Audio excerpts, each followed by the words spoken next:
So you are the country's largest landlord. You also have a large presence in the healthcare industry in the recent past. What are the other sectors that you could get into?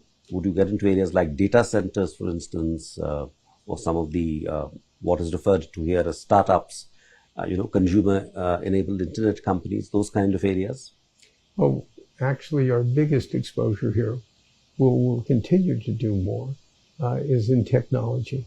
Right. In all kinds of expressions of what technology means. So, for example, Blackstone is the #1 developer of data centers in the world. And we're also the #1 owner of data centers. And this is just the start of the data center industry for India. And we can see very substantial growth there as artificial intelligence becomes much more widespread. The growth numbers are stunning in the rest of the world.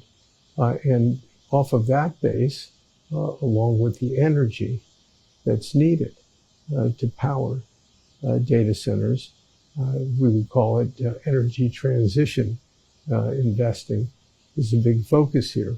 As you mentioned, healthcare is also important, given the size of the population in India.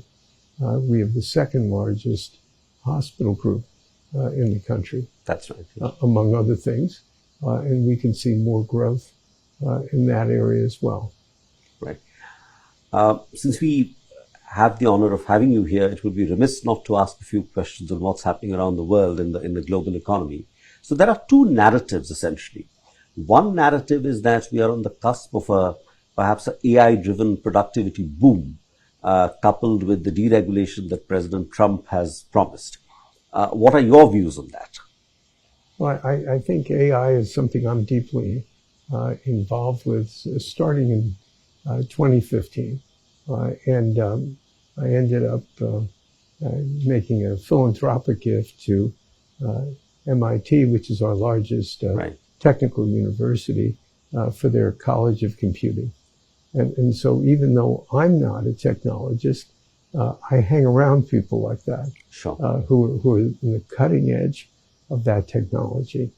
And what they have believed, really since I got involved, and what they believe even more strongly now, is this is going to be a transformative technology. We're just starting to see it.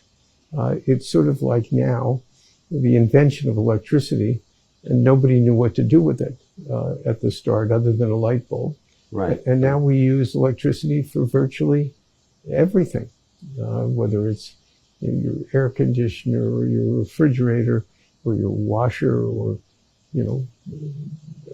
all kinds of activities.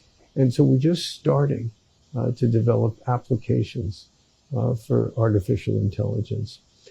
And there are some people who believe that within 5 to 7 years, there's going to be a huge jump start when we get to what's called AGI, artificial general intelligence. Yeah. And so there's going to be a lot of changes as a result. Some will be very good. There's conventional wisdom, is that the invention of drugs that help keep us all alive is going to go up by probably at least 3 times. And much cheaper to develop drugs while you're doing much more volume. Education will change with individualized education that can be beamed around the world.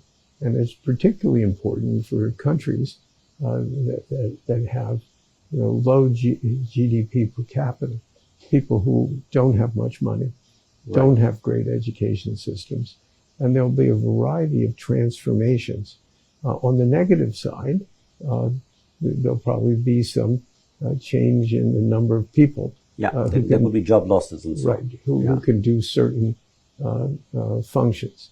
There's also a risk, that criminals who, as a rule, aren't so smart, they can be smarter with AI. And you have a risk of AI being used by rogue states So it's a technology that needs a careful control over time, but the prospects for wonderful achievements for human beings are definitely there.